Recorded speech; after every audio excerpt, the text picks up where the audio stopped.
मुल्तान पर आक्रमण किया। मुल्तान पर जब इसने मुल्तान पर आक्रमण किया तो वहां पर करमाती जाति के क्या थे? मुस्लिम। करमाती जाति के मुस्लिमों पर इसने क्या किया? आक्रमण किया और वहां पर अत्याचार किया। उसके बाद इसने गुजरात पर आक्रमण किया 1178 में। 1178 में गुजरात पर आक्रमण किया तो वहां पर उस टाइम पर चालुक्य वंश के हेमदूती का शासन था। हेमदूती का शासन था जिसका दूसरा नाम था क्या? मूलराजदूती। इस युद्ध में मोहम्मद गोरी को मूलराजदूती ने माउंट आबू पर्वत जो कहाँ है? राजस्थान में, वहां पर क्या कर दिया? पराजित कर दिया और बंदी बना लिया। लेकिन मूलराजदूती की जो माता थी नायिका देवी के कहने पर इसने मोहम्मद गोरी को क्या कर दिया था? छोड़ दिया। उसके बाद 1179 में मोहम्मद गोरी ने मुल्तान और सिंध पर आक्रमण किया और वहां पर अपना अधिकार कर लिया। जिस टाइम मोहम्मद गोरी बढ़ रहा था उत्तर भारत की तरफ पर, उस टाइम पर देखो उत्तर भारत में दिल्ली और अजमेर में शासन था किसका? चौहान वंश के शासक पृथ्वीराज चौहान, जिसका वास्तविक नाम था पृथ्वीराज तृतीय। इसे और क्या नाम से जाना जाता है? राय पृथ्वीराज चौहान का दरबारी कवि कौन हुआ करता था? चंद्र बरदाई ने पुस्तक लिखी कौन सी? पृथ्वीराज राज। पहला युद्ध हुआ कौन सा? 1191 में तराइन का प्रथम मोहम्मद गौरी और पृथ्वीराज चौहान के बीच में। इस युद्ध में मोहम्मद गौरी पराजित हुआ और पृथ्वीराज चौहान विजयी हुआ।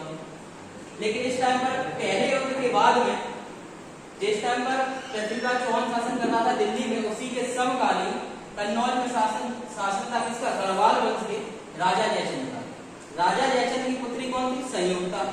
संयुक्ता और पृथ्वीराज चौहान आपस में एक दूसरे से क्या करते थे? प्रेम। उसके बाद जब जयचंद ने संयुक्ता का स्वयंवर किया, उसमें नहीं बुलाया किसे? पृथ्वीराज चौहान को, तो अपने अपमान का बदला लेने के लिए पृथ्वीराज चौहान ने किसका हरण कर लिया? संयुक्ता का। इसी की वजह से इनमें क्या हो गया? आपस में दुश्मनी किसकी? जयचंद और पृथ्वीराज चौहान के बीच में क्या हो गई? दुश्मनी। इसी के चलते हुए जब दूसरा युद्ध हुआ किसका? तराइन का द्वितीय युद्ध हुआ। इस युद्ध में मोहम्मद गोरी का साथ दिया किसने? जयचंद ने। और पराजित इसमें कौन हुआ? पृथ्वीराज चौहान। जब पृथ्वीराज चौहान पराजित हुआ तो इसे अपने साथ कहां ले गया? मोहम्मद गौरी अपने साथ गजनी ले गया।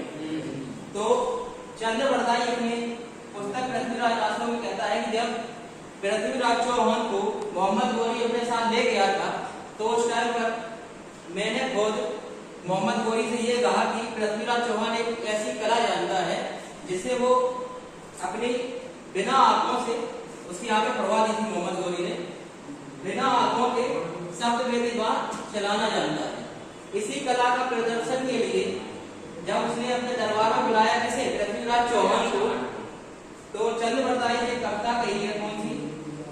4 वर्ष 24 गज अंगुल अष्ट प्रमाण ता ऊपर सुल्तान है मत चूको चौहान।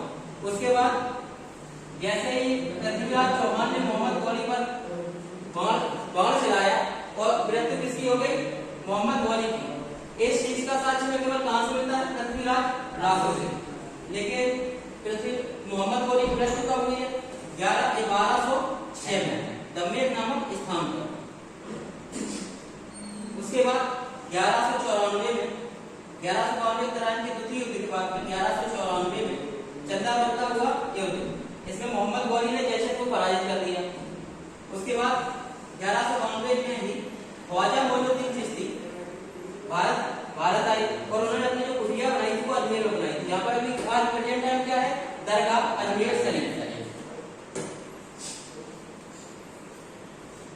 तराइन के द्वितीय युद्ध के बाद में भारत में मुस्लिम शासन की स्थापना हो गई और मोहम्मद गौरी ने लक्ष्मी की आकृति के सिक्के चलवाए। कुछ सिक्कों पर एक साइड मिलता है लिखा क्या? दिल्ली वाला, और एक साइड मोहम्मद बिन शाम। जब 1206 में मोहम्मद गौरी की क्या हुई मृत्यु, उस टाइम इसके 4 गुलाम थे, कुतुबुद्दीन ऐबक, एल्दोज, कुवाचा और बख्तियार खिलजी। बख्तियार खिलजी ने 1203 ईस्वी में नालंदा विश्वविद्यालय को क्या करवा दिया था? तोड़वा दिया, यानी नष्ट करवा दिया, उसमें आग लगवा दी थी। और ये आग इतनी भयंकर थी कि कई महीनों तक जलती रही थी। जब इसकी मोहम्मद गौरी की मृत्यु हुई तो कुतुबुद्दीन ऐबक को मिला क्या? हिंदुस्तान, एल्दोज को मिला गजनी का शासन और कुवाचा को मिला काबुल और कंधार। तो इसी बंटवारे के बाद कुतुबुद्दीन ने क्या किया? कुतुबुद्दीन ने एल्दोज की पुत्री से किसने विवाह कर लिया? कुतुबुद्दीन ऐबक ने। और कुवाचा से कुतुबुद्दीन ऐबक ने अपनी बहन का विवाह करवा दिया। अभी आपस में क्या हो गए? संबंधी, आपस में संबंधी हो गए। और इसी के बाद कुतुबुद्दीन ऐबक ने भारत में क्या किया? 1206 में गुलाम वंश की स्थापना की। कुतुबुद्दीन ऐबक ने 1206 में क्या किया? गुलाम वंश की स्थापना। और यही है कौन? गुलाम वंश का संस्थापक। अब हम पढ़ाएंगे क्या? हमारा अगला टॉपिक क्या होगा? गुलाम वंश।